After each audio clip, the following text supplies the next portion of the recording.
अस्सलामुअलैकुम। जगातों में आपको खुशामदीद कहता हूँ। पाकिस्तान के इकनॉमिक सिक्योरिटी थ्रेट्स ने army chief general Qamar Javed Bajwa को अमेरिका के पांव पकड़ने पर मजबूर कर दिया है। आर्मी चीफ के लिए बात इंतहाई तशवीशनाक है कि IMF की तमाम तर शराइत पूरी करने के बावजूद पाकिस्तान को कर्ज क्यों नहीं अदा किया जा रहा। आर्मी चीफ इस बात पर परेशान है कि पाकिस्तान में पेट्रोल को महंगा किया गया, बिजली को महंगा किया गया, सुपर टैक्स लगाया गया, महंगाई का एक पूरा तूफान IMF के कहने पर उठाया गया, पॉलिटिकल गवर्नमेंट को अनपॉपुलर फैसले करने पड़े, मगर इस सब के बावजूद पाकिस्तान की मौशी इमदाद को या पाकिस्तान के मौशी कर्जों को रोका जा रहा है। और सिर्फ ये IMF के लेवल पर नहीं है, बल्कि अब तो मुसलमान अरब ममालिक भी पाकिस्तान की मौशी इमदाद करने के लिए तैयार नहीं है।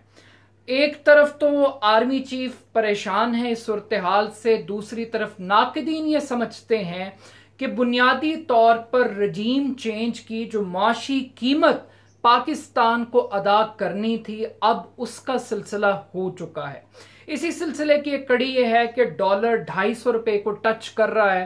पाकिस्तान की इकोनॉमी, इंडस्ट्री हर लिहाज से बैठ रही है, हर लिहाज से पाकिस्तान डिफॉल्ट की तरफ बढ़ रहा है। पाकिस्तान की आलमी इदारे रेटिंग्स को, आउटलुक को मनफी करार दे रहे हैं। लेकिन ये बात पाकिस्तान की पॉलिटिकल पार्टी से ज्यादा पाकिस्तान की सिक्योरिटी एस्टैब्लिशमेंट के लिए इंपॉर्टेंट है।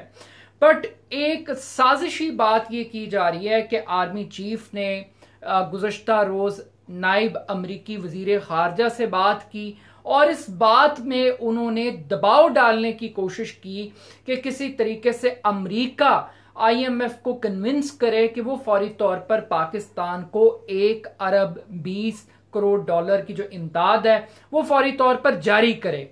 लेकिन ये बात हमें मीडिया के थ्रू मालूम हुई, मगर ऑफिशियली बात क्या हुई, गुफ्तगू का मतन क्या था, ना तो वजारत खारजा को इस बारे में इल्म है, बल्कि वजारत खारजा ये कह रही है कि आप ISPR से मालूम करें कि आखिर इस मुलाकात का मतन क्या था, गुफ्तगू क्या थी और क्यों पाकिस्तान के आर्मी चीफ को टेलीफोन कॉल करनी पड़ी अमरीकी नायब वजीर खारजा को। लेकिन चूंकि पाकिस्तान के अंदर मेन स्ट्रीम मीडिया और अखबारात एक कंट्रोल्ड इंफॉर्मेशन के तहत चलाए जाते हैं और बहुत सारी इंफॉर्मेशन को सेंसर कर दिया जाता है, तो एक तशवीशनाक खबर अब से चंद दिन पहले मंजर-ए-आम पर आई, जिसमें नवाज शरीफ साहब के एक खास कारिंदे और शहबाज शरीफ साहब के एक मुशीर और डॉन लीग्स का एक नामवर शाहकार तारिक फातमी साहब, उन्होंने अमेरिका का एक दौरा किया। इस दौरे के दौरान उनकी नायब अमरीकी वजीर खारजा से एक मुलाकात हुई। इस मुलाकात में तस्वीरें भी खींची गई, फोटो सेशन हुआ, ऑफिशियल स्टेटमेंट्स जारी किए गए, जिसमें कमोबेश मुल्क की माशी सूरत हाल का जिक्र किया गया था और अमेरिका से ताउन की दरख्वास्त की गई थी। लेकिन चूंकि तारिक फातमी पाकिस्तान की सिक्योरिटी एस्टैब्लिशमेंट के लिए एक रेड अलर्ट हैं, एक थ्रेट हैं, उनका कहीं पर जाना और गुफ्तगू करना on behalf of political government, तो अचानक से अमेरिका ने तो इस मुलाकात को पब्लिक किया, ओपन किया और बताया कि मुलाकात का एजेंडा सफारती लिहाज से क्या था।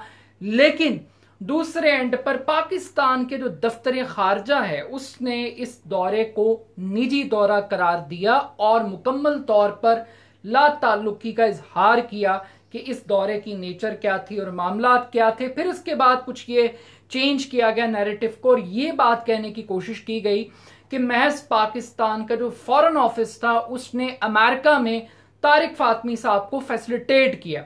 अब तारिक फातमी साहब की जो कहानी जो कि गैर सियासी हलकों में या पॉलिटिकल सर्कल्स के अंदर अनऑफिशियली एक्सप्लेन की जा रही है, वो बड़ी इंटरेस्टिंग है। वहां पे कहा जा रहा है कि जनाब बुनियादी तौर पर नवाज शरीफ साहब ने अमेरिका को एक पैगाम भेजा है और इस पैगाम में उन्होंने बाजवा साहब की शिकायत लगाई है और शिकायत ये लगाई है कि जनाब जो ऑपरेशन रजीम चेंज था वो अभी तक पाकिस्तान के अंदर मुकम्मल नहीं हुआ। नवाज शरीफ साहब ने यह मैसेज कम्युनिकेट किया गया कि जनाब फौज ने हमारे साथ डील की थी, हमसे कहा गया कि आप मुश्किल फैसले करें, आप IMF की शराइत को तस्लीम करें, हम आपको 14 माह के इक़्तिदार की गारंटी देते हैं और अगले इंतखाबात के अंदर आपको बाकायदा तौर पर पॉलिटिकल गवर्नमेंट सौंपी जाएगी, आपको एक बड़ा शेयर मुस्तकबिल की हुकूमत के अंदर मिलेगा और इसके साथ साथ नवाज शरीफ साहब को एक लेवल प्लेइंग फील्ड की यकीन दहानी कराई गई थी। तो अब नवाज शरीफ साहब ने पैगाम भेजा है कि बाजवा साहब ने जनाब गद्दारी की है, अपनी कमिटमेंट को पूरा नहीं किया, हमसे मुश्किल फैसले करवा के हमें अनपॉपुलर करके खड़ा कर दिया पब्लिक के सामने और खुद वो नए इंतखाबात के लिए इमरान खान साहब से डील कर रहे हैं और इमरान खान साहब की शराइत के ऊपर अगला इलेक्शन करवाया जाएगा, जिसमें नवाज शरीफ साहब को इस बात का खदशा है कि 2/3 अक्सरियत इमरान खान साहब को दिलवाई जाएगी, दी नहीं जाएगी, दिलवाई जाएगी। ये एक नैरेटिव बिल्डिंग अमेरिका के अंदर की गई और अमेरिका को इस थ्रेट से भी आगाह किया गया कि इमरान खान का इक्तदार में आना, जहां पर नवाज शरीफ साहब की सियासत के लिए एक वेंटिलेटर का पैगाम है, वहीं पर ये अमेरिका के लिए और इस खित्ते के अंदर जो अमेरिकन हेजमनी है उसके लिए एक बहुत बड़ा थ्रेट है। तो इस मकसद के लिए इमरान खान साहब को इक्तदार से बाहर रखने के लिए बाजवा साहब के नट बोल्ट कसना बहुत जरूरी है। पाकिस्तान की जो सिक्योरिटी एस्टैब्लिशमेंट है इसको दबाना, थ्रेट में लाना बहुत जरूरी है और इस मकसद के लिए उन्होंने अमेरिका को एक रास्ता दिखाया, एक सोल्यूशन बताया और सोल्यूशन ये है कि IMF की जिस डील को नवाज शरीफ साहब के कंधों पर बंदूक रख के चलवाया गया, इस डील को फौरी तौर पर रोक दिया जाए। इस डील के रुकने से पाकिस्तान की जो इकोनॉमिक सिक्योरिटी है वो एक डिजास्टर की शक्ल इख्तियार करेगी और इस डिजास्टर की शक्ल इख्तियार करने पर जब परेशानी बढ़ेगी, बाजवा साहब के पास कोई सोल्यूशन नहीं होगा, तो फिर अमेरिका इस बात को इंश्योर करे कि शहबाज शरीफ साहब की गवर्नमेंट को फैसिलिटेट किया जाएगा, इलेक्शंस के नताइज नून लीग या आज की जो PDM है उसकी ख्वाहिश के मुताबिक होंगे और रूल्स ऑफ द गेम के तहत नवाज शरीफ साहब को बाकायदा तौर पर पाकिस्तान आने की इजाजत दी जाएगी, पॉलिटिकल कैंपेन चलाने की इजाजत दी जाएगी और उनकी मुकदमात से जान छुड़ाई जाएगी। तो ये एक रोड मैप उनके सामने रखा गया है और अब जो खबरें आ रही हैं वो कुछ इसी किस्म की हैं कि ये साजिश कामयाब होती हुई दिखाई दे रही है। क्यों? क्योंकि IMF का जो इजलास होना था जिसके तहत एक फाइनल रकम पाकिस्तान को जारी होनी थी, अब वो कहा जा रहा है कि ये अगस्त के आखिरी हफ्ते में इजलास मुतवक्का है क्योंकि 3 हफ्ते की छुट्टी हो गई है और IMF अब काम नहीं कर रही। लेकिन दूसरी तरफ एक और बड़ी अहम बात है कि जब ये खबरें आई कि आर्मी चीफ ने राब्ता किया कि भाई साहब मेहरबानी करें, मिन्नता तरला किया अमेरिका का कि आप IMF से कहें कि हमें पैसे दें ताकि हमारा मुल्क डिफॉल्ट से बचे, तो इमरान खान साहब ने भी मीडिया पर आकर ये कहा कि ये तो आर्मी चीफ का काम ही नहीं है कि वो पैसे मांगे, आर्मी चीफ का काम ही नहीं है कि वो मईशत को चलाएं।